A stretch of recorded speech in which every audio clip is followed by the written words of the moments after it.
Asal-usul dan sejarah Semar sang penguasa tanah Jawa yang menjadi legenda. Semar barangkali ialah nama yang dikenal secara luas dalam masyarakat Jawa dan beberapa besarnya mengenali jika dia ialah tokoh Panakawan di pewayangan.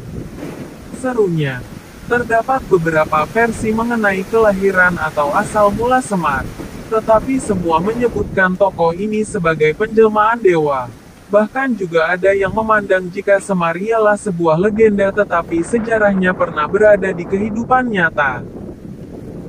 Untuk sedikit mengetahui mengenai hal itu, berikut mengenai siapa sebetulnya tokoh Semar yang dikutip dari channel YouTube Pegawai Jalanan.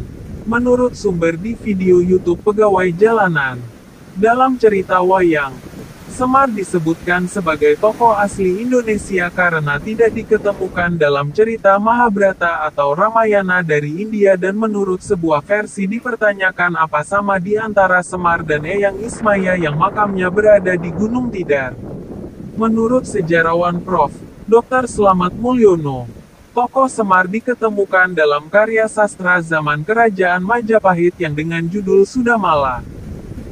Selain berbentuk kakawin, cerita Sudamala diukir sebagai relief dalam Candi Sukuh yang berangkat tahun 1439. Asal-usul Semar mempunyai beragam versi dan semua yakin jika sosok Semar ini ialah dewa yang turun dari langit dan bersatu dengan kehidupan manusia. Semar mempunyai pekerjaan menuntun manusia untuk mempunyai budi pekerti dan menjunjung tinggi kebenaran. Pekerjaan menuntun dan mengayomi beberapa satria itu umumnya dilaksanakan dengan menyamar sebagai hamba, seperti diceritakan dalam kitab-kitab Manikmaya, Kanda dan Paramayoga. Semar juga dijuluki Badranaya. Badra berarti rembulan. Naya artinya wajah atau Nayantaka. Sedangkan Taka berarti pucat.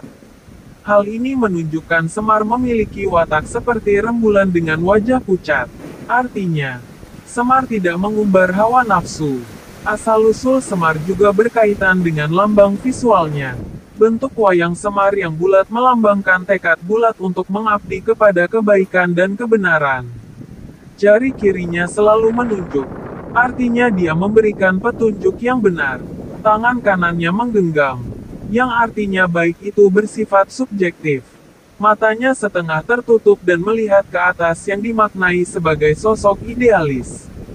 Semar juga memakai kuncung kencana sari yang berasal dari kata kun dan muncung atau muncul dan timbul, yaitu kun fayakun.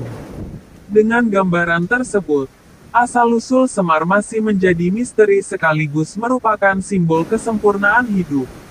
Dalam perspektif spiritual, Semar digambarkan sebagai figur yang sabar, pengasih, pemelihara kebaikan, penjaga kebenaran, dan menghindari perbuatan tidak baik.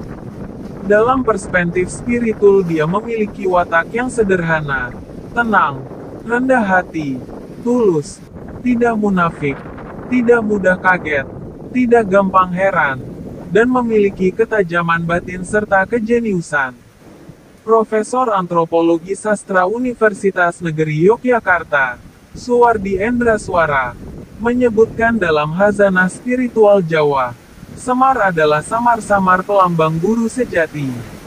Semar dapat menjadi personifikasi hakikat guru sejati yang sejalan dengan konsep manunggaling Kawula Gusti. Itulah sebabnya Semar dan tokoh punakawan lainnya diceritakan sebagai pamomong para ksatria seperti dalam kisah Mahabharata dan Ramayana. Guru sejati dalam konteks ini adalah pengendali seseorang agar tetap berada di jalan yang benar.